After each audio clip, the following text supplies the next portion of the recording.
আজকে honourable chief minister তিনটে বিষয় নিয়ে আজকে রিভিউ করেছেন। প্রথম যেটা আছে আমাদের যে কোভিড যে সেকেন্ড ওয়েভে আমাদের যে কাজকর্ম আছে সেটাকে পুরোটাই রিভিউ করেছেন। তারপরে যেটা আছে আমাদের যে ভ্যাকসিনেশন প্রোগ্রামগুলো চলছে সেটাকে ম্যাডাম রিভিউ করেছেন। আর থার্ড যেটা আছে আমাদের যে হেলথ ক্ষেত্রে যেটা আছে থার্ড ওয়েভ যেটা আশা করা যাচ্ছে সেটা আপনারা নিশ্চয়ই দেখেছেন, কাগজে আপনারাই লিখছেন। সেটা অন্যান্য আমাদের অন্যান্য দেশে থার্ড ওয়েভ যেটা দেখা যাচ্ছে সেটা থার্ড ওয়েভে নিয়ে কী কী প্রিপারেশন করা হয়েছে সেটা একটু রিভিউ করেছেন। আর শেষের দিকে যেটা আমাদের 25-26 তারিখে যে বড় পোর্টাল আসছে সেখানে আমাদের ডিজাস্টার প্রিপেয়ারনেস যে জেলাগুলোতে বিগত দিনে যেটা এফেক্টেড হয়েছে তারা যে এফেক্টেড হতে পারে যে বড় পোর্টাল আসছে তাদের দৃষ্টি মজবুত হচ্ছে সেটা রিভিউ করেছে। তো প্রথমে যেটা আছে আমাদের কোভিড ম্যানেজমেন্ট ক্ষেত্রে যেটা আপনারা জানেন কি আমাদের যখন এই সেকেন্ড ওয়েভটা শুরু হয়েছে তখন ফার্স্ট যে ফেজ অফ ইলেকশন ছিল তখন আমাদের পজিটিভিটি রেট খুবই কম ছিল, 3.43 এরকম পজিটিভিটি রেট ছিল। কিন্তু 8 ফেজে ইলেকশনে যেহেতু নানা রকম ক্যাম্পেইনিং পাবলিক মিটিং সেনা কোনো রেস্ট্রিকশন ছিল না, 8 ফেজে যেতে যেতে আমাদের এই যে পজিটিভিটি রেট 33% থেকে বেশি হয়ে গেছিল। তো এখন আমাদের যে সেকেন্ড ওয়েভ মোটামুটি আমরা অনেকটাই নিয়ন্ত্রণে এনেছি। সেটা হচ্ছে আমাদের গতকালের যেটা আছে 1800 মতো কেসেস সারা পশ্চিমবঙ্গে দেখা যাচ্ছে। আর সেখানে আমাদের পজিটিভিটি রেট 3.61 চলে এসছে। অনেক জেলা আছে যেখানে আমাদের 100 থেকে কম কেসেসগুলো দেখা যাচ্ছে।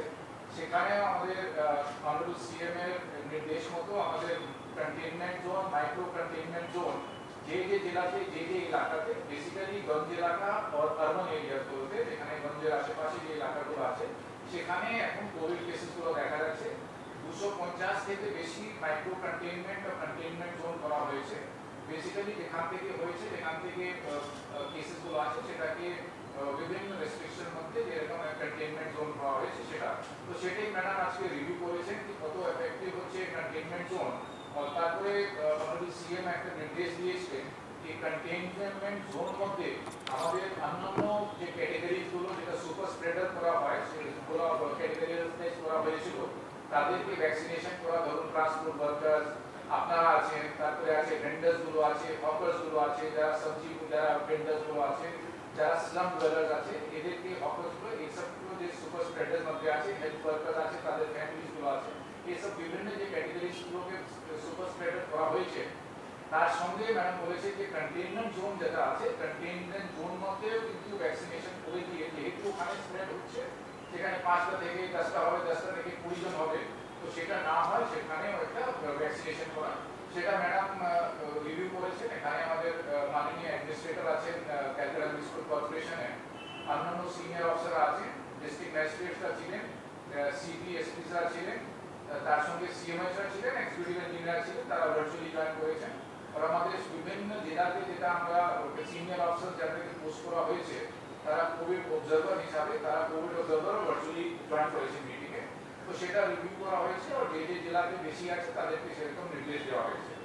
এছাড়া যেটা আছে আমাদের যে ভ্যাকসিনেশন প্রোগ্রামগুলো আছে আপনারা জানেন মাঝখানে গভর্নমেন্ট অফ ইন্ডিয়া একটা পলিসি চেঞ্জ করেছে, তার জন্য একটা যে সাপ্লাইগুলো ভ্যাকসিনের একটু ডিসলোকেশন হয়েছিল 10-15 দিন। এখন মোটামুটি ভ্যাকসিনেশন আমরা যে যতটা ভ্যাকসিন পাচ্ছি এটা একটা হিউজ ডিমান্ড এন্ড সাপ্লাই একটা গ্যাপ রয়েছে, কিন্তু যে ভ্যাকসিনেশন মধ্যে যেটা আছে আমাদের ভ্যাকসিনেশন কাকে করতে হবে, কিভাবে প্রায়োরিটাইজ করতে হবে, urban areas, peri urban areas, তারপরে সুপার স্প্রেডার্স, আরও যেটা আছে আমাদের অনারেবল চিফ মিনিস্টার যেটা নির্দেশ আজকে দিয়েছেন যেটা হচ্ছে আমাদের থার্ড ওয়েভে যেটা অন্যান্য দেশে যেটা লক্ষ্য করা যাচ্ছে কি এটা বাচ্চাদের যাদের 0 to 18 আমাদের যারা আছে যাদেরকে ভ্যাকসিনেশনে এখন আওতার মধ্যে যারা আসেনি তাদের উপর এখন রিসার্চ হচ্ছে কি কোনটা ভ্যাকসিন কার্যকারী হবে কিনা, আদৌ দেওয়া হবে কিনা। তো যেহেতু ভ্যাকসিনেশন হয়নি 0 to 18 গ্রুপে সেখানে একটু এই কোভিড দেখা যাচ্ছে থার্ড ওয়েভে। তো সেখানে আমাদের আজকে ম্যাডাম নির্দেশ দিয়েছেন সেটা হচ্ছে কি যাদের মায়েরা আছেন যাদের বাচ্চারা 12 বছর অবধি আছে, যা 12 বছরের বয়সে যে বাচ্চারা যাদের যে মায়েরা আছেন তাদেরকেও একটু আমরা প্রায়োরিটি বেসিসে তাদেরকেও ভ্যাকসিনেশন দেওয়া হবে। তো ভ্যাকসিনেশন নিয়ে মোটামুটি এটা রিভিউ করা হয়েছে সমস্ত জেলাতে কিভাবে ভ্যাকসিনেশন করা হচ্ছে, কোথায় কোথায় করা হচ্ছে, কোন কোনটা এরিয়াটাকে প্রায়োরিটি দিতে হবে, কোন কোনটা গ্রুপকে প্রায়োরিটি দিতে হবে, এটাও একটা বিস্তারিতভাবে একটা আলোচনা হয়েছে। এছাড়া যেটা আছে আমাদের আপনারা জানেন সেকেন্ড ওয়েভ যখন শুরু হয়েছে তার আগে থেকে ফার্স্ট ওয়েভের পরে আমাদের যে স্বাস্থ্য পরিকাঠামো যেটা আছে এটা ভীষণভাবে আমরা স্বাস্থ্য পরিকাঠামো থেকে শুরু করে আমাদের man power, doctor, nurses, paramedical staff অনেকটা আমরা পরিকাঠামো বাড়ানো হয়েছে, অনেক সেফ হোম করা হয়েছিল, অনেক স্যাটেলাইট সেন্টার করা হয়েছিল আর আইসোলেশন সেন্টারগুলো করা হয়েছে। এখন আপনারা জানেন কি যেহেতু আইসিইউ, এসডিইউ অনেক এডিশন করা হয়েছে, সেই তথ্যগুলো আপনাদের কাছে আগে আমরা দিয়েছি। 30,000 থেকে বেশি আমাদের বেড সংখ্যা, যে কোভিড বেড সংখ্যাটা বাড়ানো হয়েছিল। তারপরে আমাদের আইসিইউ, এসডিইউ এটা বাড়িয়ে তারপরে যন্ত্রপাতি যেটা আছে ভেন্টিলেটর বলুন, অন্যান্য জিনিস বলুন, সেটাও করা হয়েছে। এখন যেহেতু বেডটা কমে গেছে অনেকটাই কিন্তু এটা ফাঁকা আছে, ভ্যাকেন্ট আছে, কিন্তু যেটা আছে আমাদের যেহেতু আমরা থার্ড ওয়েভটা এক্সপেক্ট করছি, অ্যাপ্রিহেন্ড করছি, অন্যান্য যেহেতু আমাদের দেশে হয়েছে, সেখানে একটা পেডিয়াট্রিক কেয়ার ম্যাডাম এর মধ্যে একটা অ্যাডভাইজারি, গ্লোবাল অ্যাডভাইজারি কাউন্সিল একটা করেছেন, সেই বডি করেছেন, তারা হেলথ ডিপার্টমেন্ট সেভাবে নির্দেশটা অর্ডারটা ইস্যু করেছে। তার আমরা এক্সপার্টসদের আমরা যেটা আছে ওটার মত যেটা আমরা নিতে শুরু করেছি। তাছাড়া আমাদের একটা প্ল্যান অফ অ্যাকশন করা হয়েছে ফর ইনক্রিজিং পেডিয়াট্রিক কেয়ার, যেহেতু বাচ্চাদের সেখানে আমাদের বিভিন্ন স্তরে যেটা পেডিয়াট্রিক কেয়ার দেওয়া হয়, আমাদের প্রাইমারি হেলথ সেন্টার থেকে শুরু করে আমাদের মেডিকেল কলেজ, টার্সিয়ারি কেয়ার অবধি, সুপার স্পেশালিটি হসপিটাল অবধি, সেখানে আমাদের এসএনসিইউ বাড়ানো, তারপরে বাচ্চাদের যেটা আইসিইউ ক্ষেত্রে অন্যান্য ভেন্টিলেটর থেকে শুরু করে অন্যান্য যন্ত্রপাতি একটা অন্যরকম হয় সেটা সরবরাহ করা। এই ছাড়া পেডিয়াট্রিক কেয়ারে একটা প্ল্যান অফ অ্যাকশন তৈরি করা হয়েছে। সেখানে মোটামুটি যেটা হচ্ছে আমাদের 1300 পেডিয়াট্রিক আইসিইউ গভর্নমেন্ট হসপিটালে জুলাই মধ্যে করা হবে। এছাড়া আমাদের 350 এসএনসিইউ, যেটা 1 থেকে 90 দিনের বাচ্চা যারা আছে তাদেরকে রাখা হয়, এটাও গভর্নমেন্ট হসপিটালে করা হবে জুলাই মধ্যে। এছাড়া আমাদের যেটা আছে 10,000 জেনারেল বেড, সেটা আমাদের গভর্নমেন্ট হসপিটালে for moderate paediatric and female cases. এটা মোটামুটি একটু চিন্তা ভাবনা করা হয়েছে, প্ল্যান অফ অ্যাকশন করা হয়েছে, যে কার্যকারী ইমপ্লিমেন্টেশন শুরু হয়েছে। এই জুলাই মধ্যে এই কাজটা কমপ্লিট করতে হবে আমাদের, সেটাই ম্যাডাম রিভিউ করেছেন। আপনারা শুনতে পাচ্ছেন তো? Can you please repeat the numbers? Numbers. Sir, arekbar repeat koren please. Sir, the numbers. ওই শুধু ওই ICU. আইসিইউ আর এইচডিইউ ওইটা বলছি, বেড।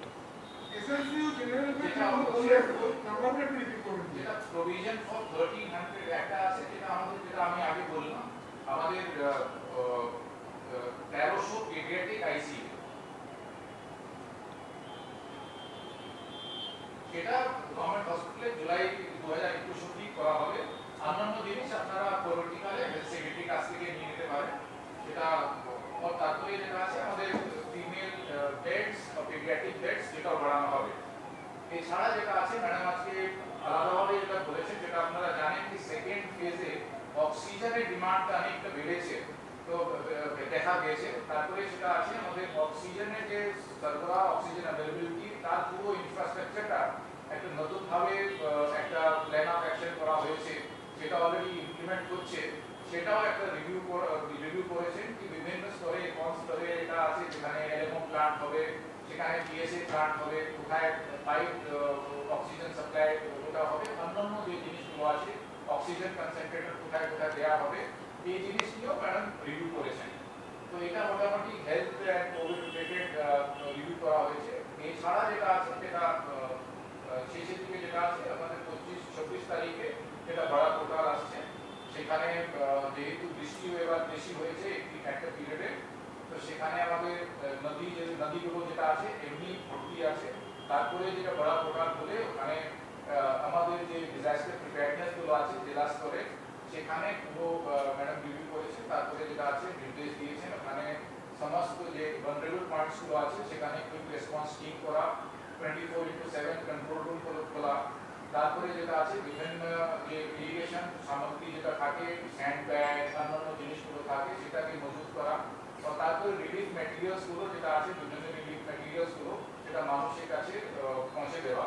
সেই সাবসেট স্টক আছে কিনা, আর এছাড়া আছে কি যেখানে যেখানে ভালনারেবল লোকেশনসগুলো আছে সেখান থেকে এখন থেকে প্ল্যান অফ অ্যাকশন করে তারপরে ওখান থেকে ইভ্যাকুয়েশন করা। তো সেই এরিয়াগুলো ম্যাডাম নির্দিষ্ট ডিএমদের এসপিদের সিপিদের সঙ্গে কথা বলে সেটাও মোটামুটি আলোচনার মধ্যে তারা বলেছে কি কোথায় কোথায় থেকে তারা ইভ্যাকুয়েশন করবে। এই মোটামুটি আজকে আলোচনা হয়েছে। দ্বিবেদী সবটাই বলেছে আমার চিফ সেক্রেটারি, এবং এখানে আপনারা দেখতেই পাচ্ছেন যে আমাদের এখানে হোম সেক্রেটারি থেকে শুরু করে, ফাইন্যান্স সেক্রেটারি থেকে শুরু করে, হেলথ সেক্রেটারি থেকে শুরু করে, আমার কর্পোরেশনের কমিশনার থেকে শুরু করে, ADG law and order, DG police থেকে শুরু করে, ইরিগেশন সেক্রেটারি থেকে শুরু করে, আমাদের ডিএইচএস থেকে শুরু করে, আমাদের আরও যারা আছে ডিজাস্টার ম্যানেজমেন্ট সেক্রেটারি থেকে শুরু করে, এবং সোমেন সিপি কলকাতা থেকে শুরু করে, ফিরাদ হাকিম মেয়র থেকে শুরু করে, মানে অ্যাডমিনিস্ট্রেটর আর কি, তারা সবার উপস্থিতিতে সমস্ত ডিএম এসপিকে নিয়ে এবং সিএমওইদের নিয়ে ডিটেলস আলোচনা হয়েছে। এই আলোচনা এইটা নিয়ে প্রায় 20-25 বার হলো। আমরা এভরি 3 days আমরা এরকম একটা আলোচনা করি, হয় আমি করি নয় সিএস করে, 48 আওয়ার্সের মধ্যেও অনেক মিটিং করতে। সুতরাং আজকে 3টে ইস্যু ছিল, তার মধ্যে 2টো ইস্যু ইম্পর্টেন্ট। একটা 26 তারিখে যে বড় বানটা আসবে, সেই বানটা প্রায় 6 মিলিমিটারের মতো উচ্চতা থাকবে সাগরে। সুতরাং আমরা বানের ব্যাপারে যে জেলাগুলোতে বেশি বৃষ্টি হচ্ছে বা নদী নালার দেশ হচ্ছে বাংলা ভর্তি নদী নালার দেশ, সুতরাং নদীমাতৃকার দেশ, সুতরাং সমস্ত ডিএমদের অ্যালার্ট থাকতে বলা হয়েছে। একদিকে আরামবাগ, খানাকুল ওই দিকটা, এদিকে আবার আপনাদের হাওড়াতে যেমন আমতা, বাগনান, উদয়নারায়ণপুর, উলুবেড়িয়ার কিছুটা, ওদিকে বর্ধমান, বীরভূম, বাঁকুড়া, দ্বারকেশ্বরী নদীর ওপর দিয়েও জল বয়ে যাচ্ছে। এরকম বিভিন্ন জেলা প্লাস সাগর, উত্তর 24 পরগনা, দক্ষিণ 24 পরগনা, বর্ধমানের কিছু অংশ, এবং উত্তরবঙ্গে যেটা হচ্ছে সংকোচ, ভুটানের জল বাড়লে জলপাইগুড়িতে জল ঢোকে, যেমন আমাদের কালজয়ী নদী আছে।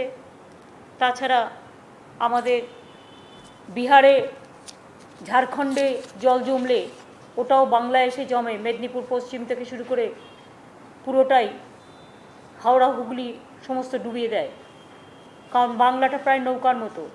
সেই অবস্থায় যতটা পারা যাবে, প্রকৃতি তো আমাদের হাতে নেই, প্রাকৃতিক দুর্যোগ খুব বেশি হচ্ছে, এবং গত 19 দিনে 1 বছরের বর্ষা পুরো 19 দিনেই হয়ে গেছে। এতটা মানে স্রোতের বর্ষা এতটাই স্রোতস্বিনী হয়েছে।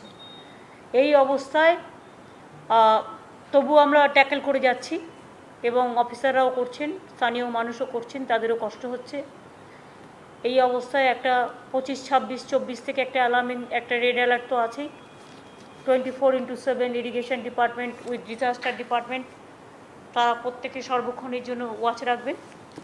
কোনো বাঁধ যাতে পট করে জল ছেড়ে না দেয়, একটু ম্যানেজ করে করতে হবে। একদম যখন না ছাড়লে বাস্ট করে যায় তাহলে আরও বেশি ডুবে যায়, সেই জন্য সেটা নজর রেখে করতে হবে। এটা একটা। 2 হচ্ছে কোভিড ম্যানেজমেন্ট নিয়ে ডিটেলস আলোচনা হয়েছে, এবং আপনারা জানেন যখন আমাদের 8 ফেজ ইলেকশন ছিল, 7 ফেজ ইলেকশন ছিল, আমরা বারবার বলছিলাম ইলেকশনটাকে ক্লাব করে দেওয়ার জন্য। একদিনে ইলেকশন হলো কোনো প্রবলেম হয় না, একদিন ইলেকশন হলো একটা টাইম পর্যন্ত, বা ধরুন 7 দিনের ক্যাম্পেইনের ডেট দিল, বাই ইলেকশনগুলো অনেকগুলো আছে, আমরা চাইবো বাই ইলেকশনগুলো হয়ে যাক, 7 দিন ক্যাম্পেইনের ডেট দিক, বেশি দরকারও নেই ডেট, 10টা থেকে 7টা টাইম দিলেই আমাদেরও হয়ে যাবে, আমরা এর থেকে বেশি নিতেও চাই না। হলে কিন্তু ইলেকশনগুলো বাই ইলেকশনগুলো হয়ে যায়, যেটা আমরা বারবার বলছিলাম। আমরা এবারের ইলেকশনে কি দেখলাম, ফার্স্ট যখন election day of 1 first phase, তখন 2-3% ছিল সংখ্যাটা পজিটিভিটি, কিন্তু যখন বাড়তে বাড়তে এটা হয়ে গেল 2nd, 3rd, 4th, 5th, 6th, 7th, 8th, 5th থেকে 8th মধ্যে এটা এসে 33% পজিটিভ রেটে চলে গেছিল, এবং that was the peak area of the covid system. এবং কোভিড পজিটিভ হয়েছে 8 ফেজ ইলেকশন ওই সময়টাই সবচেয়ে বেশি পজিটিভ হয়েছে। এবং যেটা বারবার আমরা বলেও কোনো লাভ হয়নি। যাই হোক, সেখান থেকে 33 থেকে আমরা এখন এটা 3.61-এ নামিয়ে এনেছি। বাংলায় ডেন্সিটি অফ পপুলেশন ইজ বেশি, অনেক জায়গায় দেখবেন রাজ্যগুলোর পপুলেশন কম, তারা সেভাবে হিসেব ধরে। আমাদের পপুলেশন খুব বেশি, তাতে এক একটা জেলায় হয়তো 100 আছে, কোথাও 75 আছে, কোথাও 50 আছে, কলকাতাতেও 87-97-এর মতো আছে। এগুলো তো বিভিন্ন জায়গা থেকে লোকজন যাতায়াত করে, বিধিনিষেধ চলছে। তা সত্ত্বেও অনেক কন্টিনেন্ট জোন করা হয়েছে, যেগুলো হচ্ছে খুব কন্ট্রোল করে রাখার জন্য, এবং সবাইকে বলা হয়েছে ভালো করে কাজ করার জন্য। অনেক জেলা কমিয়েছেও, এর মধ্যে চেষ্টা করেছে। দার্জিলিংটাও একটু বেশি আছে, নদিয়াটা একটু বেশি আছে, উত্তর 24 পরগনা, হুগলি, হাওড়া, বাঁকুড়া, এরকম কয়েকটা জেলা ধরা হয়েছে। আর আমরা ভ্যাকসিনেশন স্ট্যাটাস আমাদের বাংলার খুব ভালো, টিকায় আমরা খুব ভালো কাজ করি, এবং এক্ষেত্রে 2 কোটির মতো টিকা অলরেডি আমরা দিয়েছি। কোভিড ভ্যাকসিনাইজেশনের জন্য 2 কোটি ডোজেস অলরেডি আমরা দিয়েছি, এবং 33 লক্ষ ডোজ দেওয়া হয়েছে যারা সুপার স্প্রেডার। সুপার স্প্রেডার কাদের বলি? যারা অনেক লোককে মিট করে, গাড়ির ড্রাইভার থেকে শুরু করে, হকার থেকে শুরু করে, একেবারে পানের দোকান থেকে শুরু করে, সবজিওয়ালা থেকে শুরু করে, মৎস্যওয়ালা থেকে শুরু করে, গাড়ির ড্রাইভার থেকে শুরু করে, এদের সবাইকে, কনস্ট্রাকশন ওয়ার্কার থেকে শুরু করে এদের দেওয়া হয়েছে। এবং আমরা মনে করি এখনও যেটা আছে আগামী 10 দিনে এটাও কমিয়ে ফেলব। এবং প্রায়োরিটি তৈরি করা হয়েছে ফর নেক্সট, যদিও প্রতিদিন আমরা 3 লক্ষর মতো ডোজ দিই এখন। এই কয়েকটা দিন প্রধানমন্ত্রীর 21 তারিখ পর্যন্ত টাইম নেওয়ার ফলে কিছুটা গ্যাপ হয়ে গেছে, 7-8 দিনের একটা গ্যাপ হয়েছে। এই গ্যাপটা না হলে হয়তো আরও অনেক হয়ে যেত। যাই হোক, আমরা 3 লক্ষটাকে বাড়িয়ে 4 লক্ষ করবো বলেও ঠিক করেছি, দেওয়ার ক্যাপাসিটি অনুযায়ী। এবং আমরা যে ডিমান্ড করেছি 3 কোটি, সেটা তো আমরা পাইনি। আমরা 3 কোটিটা পেলে প্রাইভেটকে 1 কোটি দিতাম, আর 2 কোটি আরও আমরা যদি দিতাম, কারণ অনেক ডোজ তো আমরা নিজেরাও কিনেছি, প্রাইভেটেও অনেক কিনেছে, তাহলে আমাদের অনেকটা কাজ হয়ে যেত। কিন্তু 2 কোটিও সংখ্যাটা কিন্তু কম নয়, 2 কোটি মানুষকে ইতিমধ্যেই ডোজ দেওয়া হয়ে গেছে। কাল থেকে আবার শুরু হবে, 4 লক্ষ করে রেগুলার দেবে। আর আরেকটা রিগার্ডিং আমাদের জুলাই মাসের মধ্যে 70 লক্ষ ভ্যাকসিন দেবো আমরা। এছাড়াও তার মানে প্রায় 3 কোটির কাছাকাছি পৌঁছে যাব। এছাড়াও আমরা থার্ড ওয়েভটাকে ইম্পর্টেন্স দিচ্ছি এই কারণে, সেকেন্ড ওয়েভটা তো ইনফেকশনটাকে বাড়িয়েছে, থার্ড ওয়েভটা অনেকে বলছে, এটা আমাদের, দেখুন আমরা তো আর কেউ গবেষণা করি না বা অভিজ্ঞ লোক নই, কিছু কিছু দেশ বলছেন বা বিশিষ্টরা বলছেন যে হয়তো এরপরেরটা বাচ্চাদের ওপরে কিছুটা আসবে। এবং সেই জন্যই আমরা সিদ্ধান্ত নিয়েছি, ছোট্ট বাচ্চা থেকে 12 বছর বয়স পর্যন্ত যে বাচ্চা মায়ের আদরে, মায়ের আঁচলের তলায় থাকে বলতে পারেন, তারা অনেকটাই মায়ের উপর নির্ভরশীল, সেই মায়েদের আমরা কিন্তু প্রায়োরিটি বেসিসে ভ্যাকসিনেশনটা করিয়ে দেবো, যাতে বাচ্চা মায়ের কাছ থেকে না পায় এবং মা বাচ্চাটাকে ভালো করে দেখে শুনে রাখতে পারে। এটা আমরা একটা প্রায়োরিটি জোন করেছি। আমি আর একটা মনে করি যেটা আমাদের প্রত্যেকের দেখা উচিত, অনেকেই প্রাইভেটে কোভিড ভ্যাকসিনটা নিয়েছে, যেটা হচ্ছে কোভিডশিল্ড নয়, কোভ্যাক্সিন। তারা কিন্তু, এটা কিন্তু এখনও অথরাইজড নয়, ফলে বিদেশে কিন্তু তাদের এটাকে অ্যাকসেপ্ট করছে না। ফলে স্টুডেন্টরা যারা বাইরে যেতে চাইছে তারা কিন্তু খুব বিপদের মধ্যে আছে, যে তারা কি করবে। অথেন্টিকেটেড না হলে বাইরের দেশগুলো যদি এই কোভ্যাক্সিন, যেটা প্রাইম মিনিস্টারের মাথা থেকে আবিষ্কার হয়েছে, যেটা নিয়ে ব্রাজিলের সাথেও প্রবলেম চলছে, বাংলাদেশের সাথেও প্রবলেম চলছে, সেইটা কিন্তু স্টুডেন্টদের আজকে কিন্তু একটা বিরাট বিপর্যয়। কারণ অনেক স্টুডেন্টরা নিজেরা কোভ্যাক্সিন নিয়েছে প্রাইভেটে। আমি এটা চিফ সেক্রেটারিকে বলবো একটা চিঠি ইমিডিয়েট হেলথ সেক্রেটারিকে লিখতে, আর ক্যাবিনেট সেক্রেটারিকে, যে যারা কোভ্যাক্সিন নিয়েছে, যারা স্টুডেন্ট, তারা অ্যালাউ হচ্ছে না বাইরে পড়তে যাওয়ার জন্য, ওই সার্টিফিকেটের কোনো ভ্যালু দিচ্ছে না। সুতরাং তাদের জন্য রিমেডি কি? আইদার কোভ্যাক্সিনটাকে ইমিডিয়েট অথেন্টিকেট করা WHO-কে দিয়ে পার্সু করে যে এটা ঠিক আছে এবং এটা এন্টাইটেল আছে, আর তা নাহলে এর অল্টারনেটিভ কি আমিও বুঝতে পারছি না। তার কারণ সে একটা ভ্যাকসিন নিয়েছে, আবার কি একটা ভ্যাকসিন তার অ্যালাউড হবে? সেটা তো সম্ভব নয়। সুতরাং কোভ্যাক্সিনটাকে যাতে অফিসিয়ালি অ্যালাউ করা হয় সারা পৃথিবীতে, সেটার জন্য একটা initiative immediate government of India থেকে নেওয়া উচিত। এবং আমি দেখছি এই প্রবলেমটা কিন্তু আজকে সারা দেশ ফেস করছে, এবং this is a very very serious problem for the student. আমাদের অনেক স্টুডেন্টরাই বাইরে পড়তে যায়। কোভিডশিল্ড যারা নিয়েছে তাদের কোনো প্রবলেম হয়নি, কিন্তু কোভ্যাক্সিন যারা নিয়েছে বিভিন্ন জায়গা থেকে তাদের প্রবলেমটা হয়েছে। আমরা বেশিরভাগটাই কোভিডশিল্ডই দিয়েছি, টোটালটাই কোভিডশিল্ড দিয়েছি আমরা। পশ্চিমবঙ্গ সরকার থেকে আমরা যেগুলো দিয়েছি কোভিডশিল্ডই দিয়েছি, কিন্তু অনেকে তো প্রাইভেট হসপিটাল থেকে নিয়েছে, তারা কোভ্যাক্সিনটা নিয়েছে বাইরে যাবে বলে। আর কোভ্যাক্সিনের সার্টিফিকেট, কোভিডশিল্ডেরও সার্টিফিকেট না থাকলে সে প্লেনে উঠতে পারছে না, তার পাসপোর্ট ভিসার মতোই কোভিডশিল্ডের সার্টিফিকেটটা লাগছে। ফলে কোভ্যাক্সিন যেটা প্রাইম মিনিস্টার নিতে বলেছিলেন সেটা প্রবলেম হয়ে গেছে স্টুডেন্টদের কাছে। বিশেষ করে হয়তো যার বাইরে যাওয়ার নেই, এখানেই থাকবে, সে হয়তো কোনো রকম নিয়ে স্যাটিসফাইড থাকবে, কিন্তু যাকে বাইরে যাতায়াত করতে হয় পড়াশোনার জন্য বা বিভিন্ন কাজে, তাদের পক্ষে এটা কিন্তু একটা বড় হেডেক হয়ে গেছে।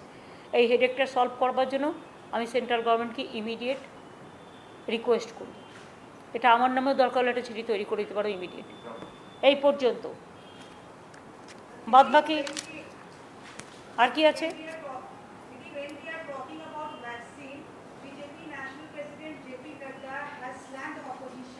saying that the opposition are playing politics over vaccination process.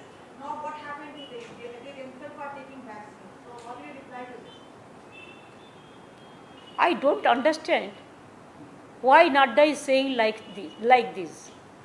Is he aware of the facts that because of their negligence, because of their totally, they were interested only Bengal politics, Bengal election. Even after Bengal election also, they want to divide the Bengal. So to implement that policy, they didn't allow people to take precaution before second wave. 6 months, 8 months, what they have done? Nothing. Because of them, they are responsible for this second wave. And for second wave also, they have not given vaccine to the state in a proper manner.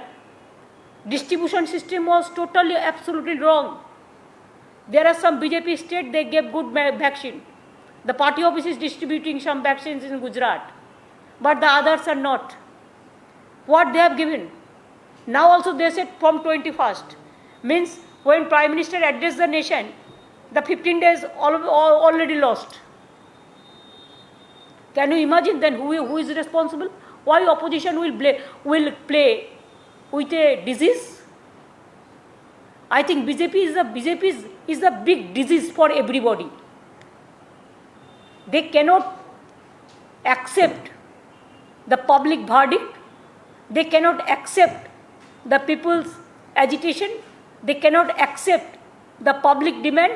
They cannot accept that second wave so many persons died. Even you have seen in Uttar Pradesh, where you will get the number? Where is the authenticate number? The dead bodies are lying with the river, and that dead body is coming to Bengal from Bihar, UP. Don't you think they should be same?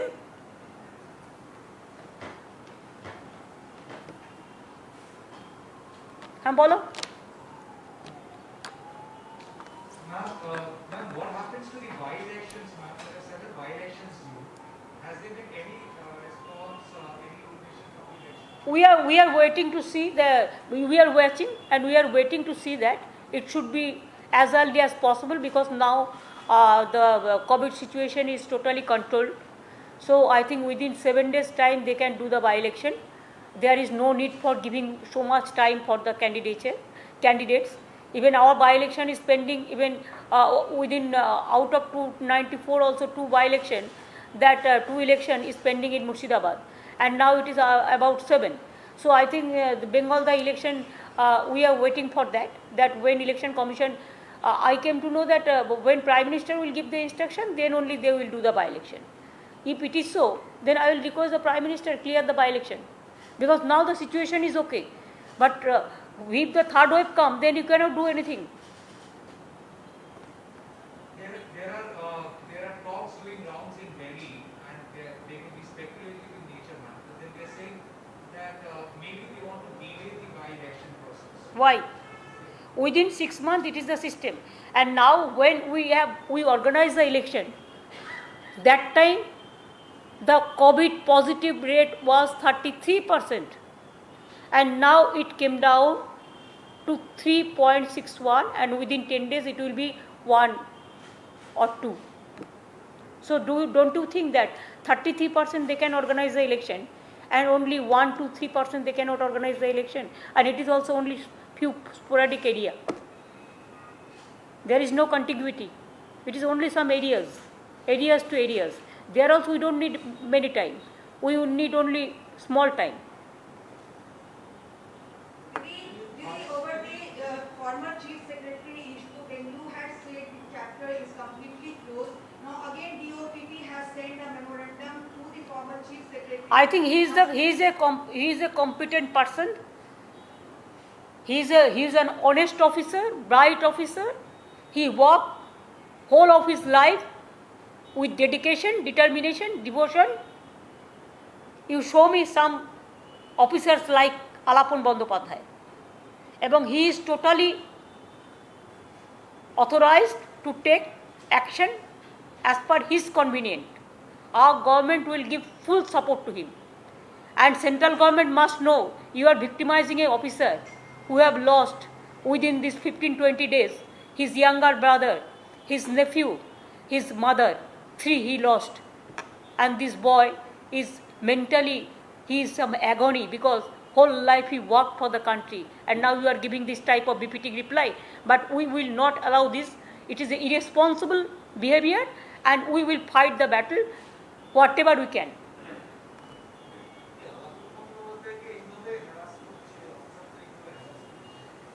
তো ইচ্ছা করে করছে, ওরা তো আইন মানছে না। গায়ের জোরে যদি কেউ ভাবে আমি একজন সেলফিশ জায়েন্ট হব, তো গায়ের জোর দেখাচ্ছে। গায়ের জোরে তো আইন চলে না। আইন তো আইনের মতো চলবে, আইনে যাবে, আইন বুঝবে। Law will take its own course. দেশটা তো শুধু বিজেপির নয়, কটা রাজ্যে ক্ষমতায় আছে, ম্যাক্সিমাম রাজ্যে অপোজিশনরা ক্ষমতায় আছে। তো গায়ের জোর চলবে কোত্থেকে? রাজীব গান্ধীরও 400 মেজরিটি ছিল, কখনো তিনি এসব করতেন না। মেজরিটি ছিল কত মেজরিটি আছে? এই সরকারের 300 মাত্র মেজরিটি নিয়ে এত বড় বড় কথা কিসের? আর আজকে সরকার আছে 24-এ তো নাও থাকতে পারে, তখন অন্য সরকার আসবে, আজ যা নিয়ম করছে সেই নিয়মগুলো তারা পাল্টে দিতে পারে। গায়ের জোরে নিয়ম হয় না। কনস্টিটিউশন যেমন আছে, দেশের একটা কনভেনশন আছে, এবং Indian constitution is the important constitution and is the pillar of democracy. যা ইচ্ছা গায়ের জোরে করা যায় না।